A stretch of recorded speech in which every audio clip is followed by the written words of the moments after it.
Once, doomsday scenarios were merely the subject of science fiction films. But today, the world's wealthiest individuals are preparing for a real catastrophe. However, they are not building ordinary shelters. This is far more than a simple safe room in a basement. Underground luxury cities, multi-million-dollar bunkers, self-sustaining ecosystems, and modern fortresses. Elon Musk, Bill Gates, Mark Zuckerberg, and other billionaires, do they know something we don't? Why are they so determined to be prepared for doomsday? Are they truly expecting a disaster? Or is this just the latest fantasy of the ultra-rich? However, the real question is this: if extraordinary events threaten human life on Earth, where will we go? Now we uncover the doomsday preparations of the wealthy and the ultra-luxurious underground bunkers they have built. If you're ready, let's begin. By the way, if you enjoy this kind of content, please don't forget to subscribe to my channel and like the video. Your support means a lot to me. Welcome to my channel, Discovery of the Mystery, where we will uncover the secrets.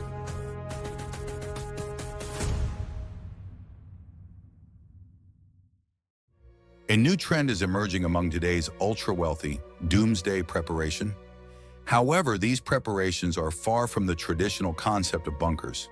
Instead of small shelters, fully equipped, ultra-luxurious underground cities are now being built, costing millions or even hundreds of millions of dollars.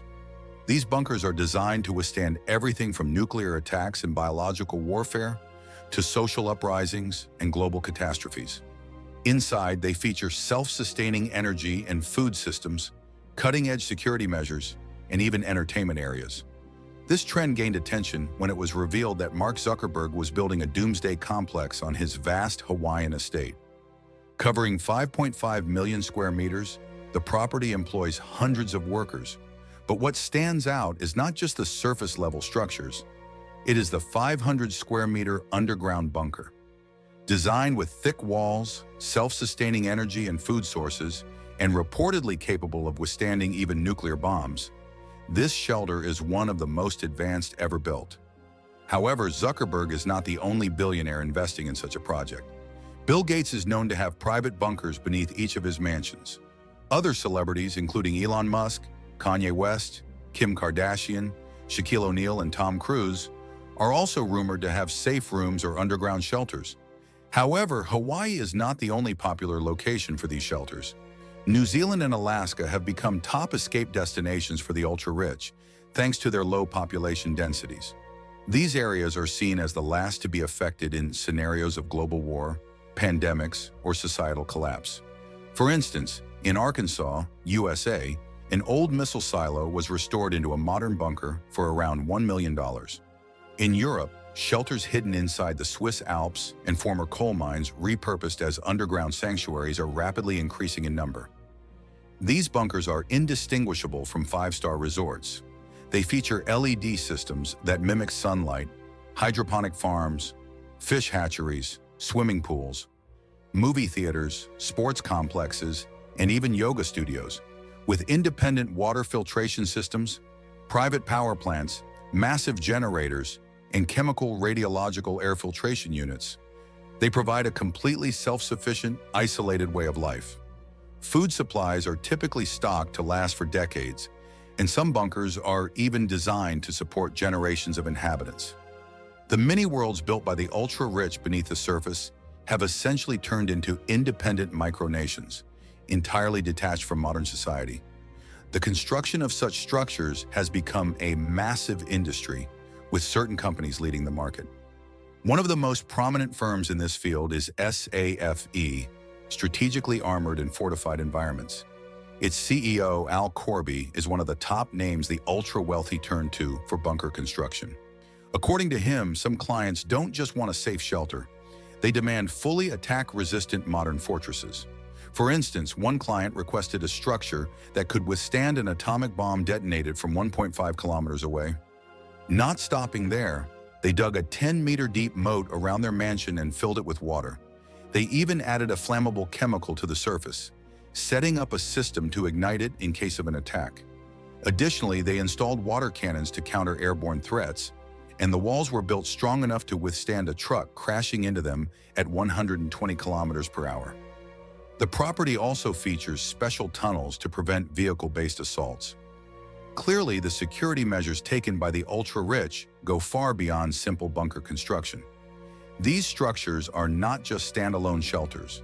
Many projects, including Zuckerberg's complex, consist of multiple bunkers connected by tunnels, ensuring a redundant survival system. Additionally, some companies offer bunkers not just for private ownership, but as shared spaces. This means that people who pay hundreds of thousands of dollars gain access to these shelters in case of a disaster. But what exactly is driving this extreme level of preparation? Do the world's richest people know something we don't? Of course, the rising popularity of doomsday scenarios and Hollywood's influence cannot be ignored. However, unlike ordinary people, the ultra-rich can actually take real steps to prepare for such catastrophes. After all, they have both the time and the money to do so. However, doomsday prepping is not limited to billionaires. Since the 1980s, a movement called survivalism has been growing in America, consisting of people preparing for all kinds of disasters, from natural calamities to societal collapse. These individuals stockpile weapons, build their own bunkers, and undergo wilderness survival training. However, over time, this movement has become entangled with paranoia and conspiracy theories. Some believe in zombie apocalypses, alien invasions, or other speculative disaster scenarios, preparing accordingly. But the doomsday preparations of multi-billionaires cannot be compared to those of ordinary people. For the poor, these preparations are often based on exaggerated fears of low-probability events. For the wealthy, however, it is a rational investment. These bunkers, which cost an average of $20 million, highlight the state of the global system. With economic inequality reaching extreme levels, billionaires building such extravagant survival shelters suggest that the current system is unsustainable. But here's the real question. Will these bunkers actually work? Throughout history, empires, corporations, and kingdoms have taken various measures to prevent collapse. However, these efforts have usually only delayed the inevitable, not prevented it entirely. Today, what the ultra-rich are doing is no different. In a doomsday scenario, these bunkers might offer protection for a few months or even a few years, but they cannot change the fundamental truth that humans are social beings. One of the biggest drawbacks of these bunkers is whether they can truly be self-sustaining in complete isolation from the outside world. Even the most advanced systems require spare parts, technical support, and maintenance. No matter how large food supplies are, there is always a risk of depletion. Moreover, over time, social dynamics within these enclosed communities could become a significant issue. By nature, when resources become scarce and contact with the outside world is lost, social conflicts become inevitable. The private security firms that the wealthy hire today to protect them in these shelters, why would they remain loyal once the system collapses? If money and wealth lose their value, wouldn't the armed and well-trained security personnel attempt to seize control of these bunkers themselves? This scenario has played out multiple times throughout history. In the Middle Ages, some lords hired mercenaries for protection, but in many cases, those same mercenaries eventually overthrew their employers and seized power for themselves. Today, the ultra-rich may build shelters and feel secure thanks to their wealth, but in the long run, money alone may not be enough to maintain control. A bigger problem is that the ultra-wealthy are only focused on their personal survival while doing very little to address the world's fundamental crises. Instead of investing in individual escape plans, they could be using their wealth to combat climate change, income inequality, environmental destruction, and economic collapse. If the world's wealthiest had focused on solving these global issues, perhaps these bunkers wouldn't even be necessary. Unfortunately, what is happening now is that the rich are securing their own survival while abandoning the rest of humanity to its fate. One of the clearest examples of this is the climate crisis. Today, the world's top 1% wealthiest individuals are responsible for a disproportionate share of global carbon emissions. Industrial activity, fossil fuel consumption, and environmental destruction are all driven by the financial interests of major corporations and billionaires. Yet ironically, these same billionaires are now building massive bunkers to protect themselves from the global disasters caused by climate change. They are both part of the problem and actively making escape plans from the collapsing system they helped create. Looking at this from a historical perspective, we can see parallels with the fall of past civilizations.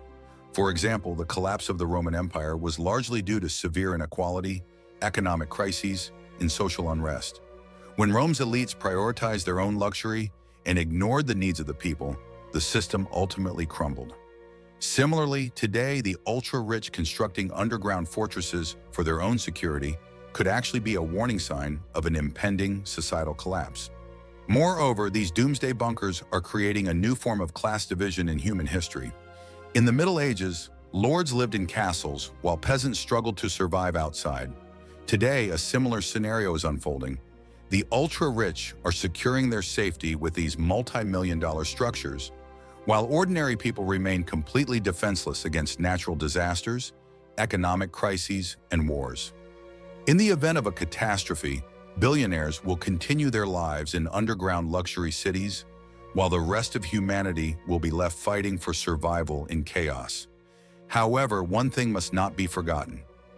No bunker is completely safe. In a global collapse scenario, the continuity of technology is highly uncertain. Power outages, communication failures, and the depletion of water sources could render even the most advanced bunkers useless. Furthermore, history has repeatedly shown that people revolt against oppressive and privileged classes.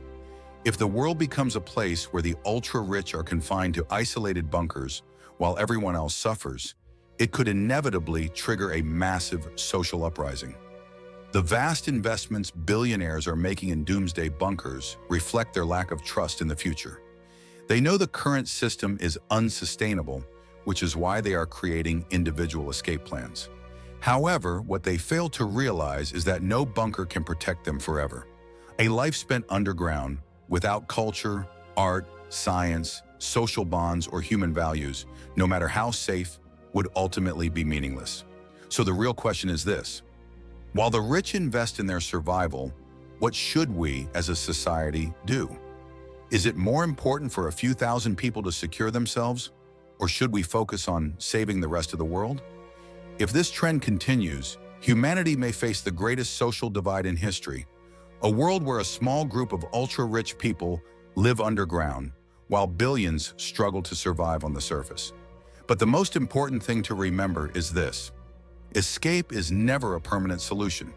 If a true catastrophe occurs, it won't be overcome by a handful of people hiding in isolation, but rather by all of humanity working together to find a solution.